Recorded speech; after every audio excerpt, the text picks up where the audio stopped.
Falja namazit Bayramit është detyrë. Është detyrë që burri të marrë me vete edhe bashkëshortën që të falë namazin. Edhe femrat kanë detyrë që të dalin dhe të falin namazin e Bayramit.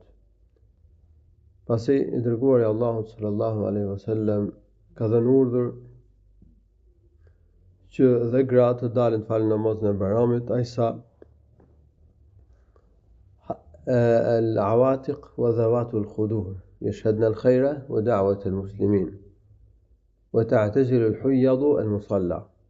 Ka dhënë urdhër profeti sallallahu alaihi wasallam që edhe virgjëreshat, edhe vajzat që rrinë në strehë veçantë në shtëpi, edhe ato që janë me cikël menstrual të marrin pjesë. Por ato që janë me cikël menstrual nuk do të falen namazin e Bayramit, do të qëndrojnë anash, por ama do të marrin pjesë në këtë grumbullim ku ka mirësi, ku Allahu i lartësuar bën mirësi dhe jep bereqet e bekime, dhe marrin pjesë në lutjen që bëjnë muslimanët. Yashhadna al-khayra wa da'wat al-muslimin.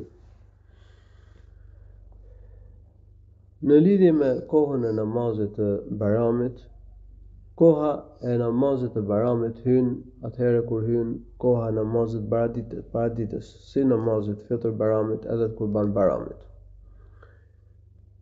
Duhet ta kemi parasysh që kalendari e shënon lindjen e diellit herët, kështu që duhet presim derisa të shfaqet disku i diellit dhe të ngrihet diçka, të ngrihet rreth 2 metra ose 2 metra e diçka nga vija horizontale ku ka lindur.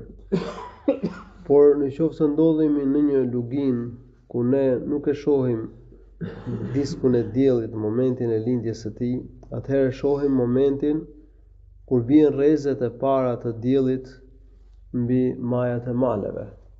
Kur bien rrezet e para të diellit mbi majat e maleve, kjo do thotë që ka dalë cepi i diskut të diellit. Presim rreth 4 minuta që të shfaqet disku i diellit, qoftë nëse nuk e shohim, dhe presim rreth 10 apo 1 çerekore që të ngrihet disi dielli. Pra dhe kështu hyn koha e namazit të paradites, që quhet duha, dhe ka hyrë dhe koha e namazit Bayramit.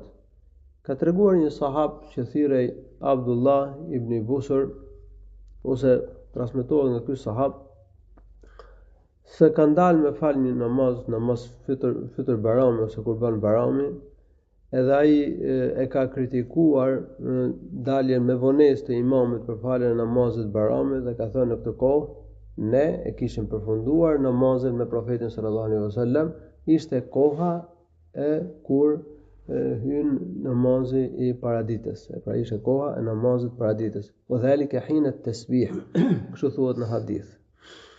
Suneti është që namazi i Bayramit të falet në namazja, domethënë në një shesh, në një vend hapur, dhe jo brenda në xhami. Kjo është suneti. Gjithsesi, nëse lind nevoja që të falet namazi i Bayramit në xhami, nuk ka gjë të falet në xhami, por suneti është që të falet në namazja. Ndaj këshillojmë besimtarët që të shkojnë dhe të falen namazin në shesh, atje ku mblidhen muslimanët.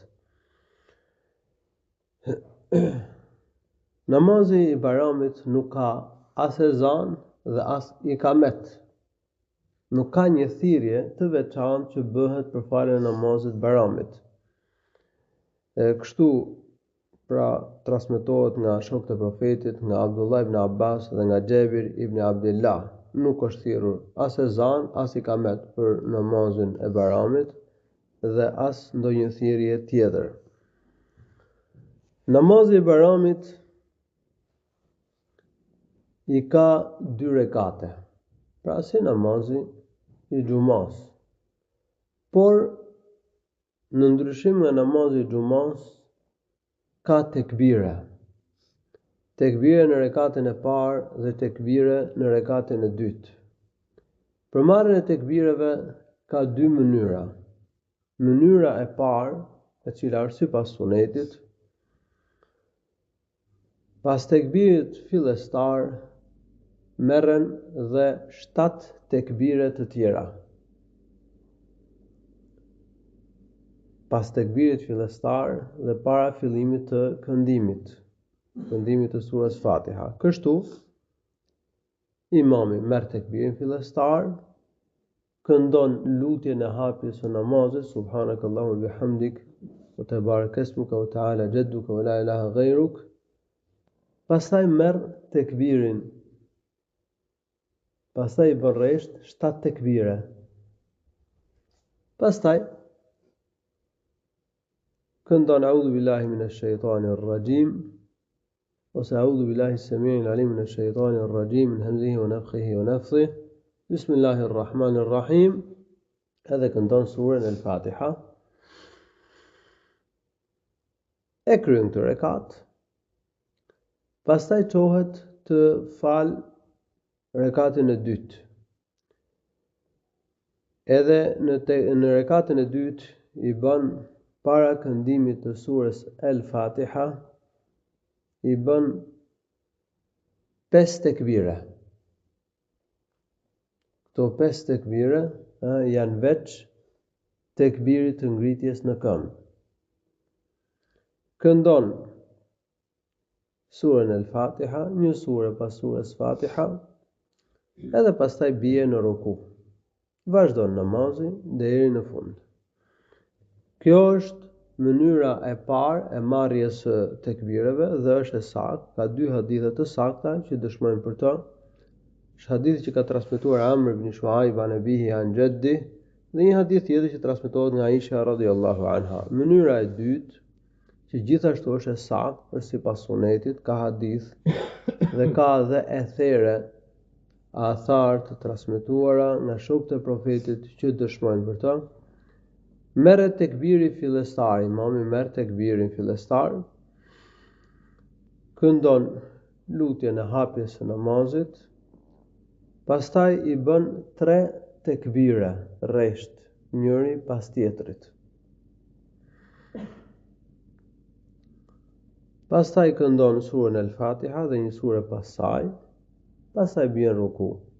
E kryen rekatin e parë. Çohet në rekatin e dytë. Këndon surën El-Fatiha, një surë pas saj, dhe para se më rënë në ruku, i bën 3 tekbire. Bën edhe tekbirin e rënjes në ruku. Dhe kështu e kryen dhe rekatin e dytë dhe jep selam. Kjo është mënyra e dytë e bërjes së tekbireve. Edhe kjo, siç e thash pra, është sipas sunetit profetit sallallahu alaihi wasallam, cilëndo mënyrë të marrjes së tekbireve apo bërjes së tekbireve në namazin e Bayramit që të kryej imami është e saktë, është sipas sunetit profetit sallallahu alaihi wasallam. Në namazin e Bayramit, qoftë namazin e fitrit apo namazin e Kurban Bayramit, është sunet që imami në rekatin e parë të këndoj surën El-A'la, Sebbih isma rabbika El-A'la, dhe në rekatin e dytë të këndoj surën El-Ghashia, Hel ataka hadithul Ghashia. Namazi i Bayramit falet para hutbes, kështu transmetohet. Abdullah ibn Abbas thotë kanë falë namazin e Bayramit pas profetit, Ebu Bekrit, Omerit dhe Uthmanit, dhe që të gjithë ata falin namazin e Bayramit dhe pas namazit Bayramit e mbanin hutben. Imami do ta mbajë hutben, por xhamati nëse dëshiron e dëgjon hutben dhe kjo është më e mira, e nëse dëshiron mund të largohen pa e dëgjuar hutben, kështu tregon një hadith i profetit sallallahu alaihi wasallam. Gjithsesi, ata që do të largohen dhe nuk do ta ngjojnë hutben, nuk duhet të bëjnë zhurmë, nuk duhet të shqetësojnë të tjerët që po qëndrojnë dhe po dëgjojnë këshillën që mban imami, hutben që mban imami. Namazi i Bayramit nuk ka namaz as përpara tij dhe as pas tij. Ka treguar Abdullah ibn Abbas radhiyallahu anhu se profeti sallallahu alaihi wasallam në fitër Baram ka falë 2 rekate Baramit dhe nuk ka falë namaz as para namazit Baramit dhe as pas tij. Allahu shpëlbej me të mira. Elus Allahu subhanahu wa ta'ala që Baramit na gjejnë shëndoshë mirë. Walhamdulillahi rabbil alamin. Sallallahu wa sallam ala nabiyyina Muhammad.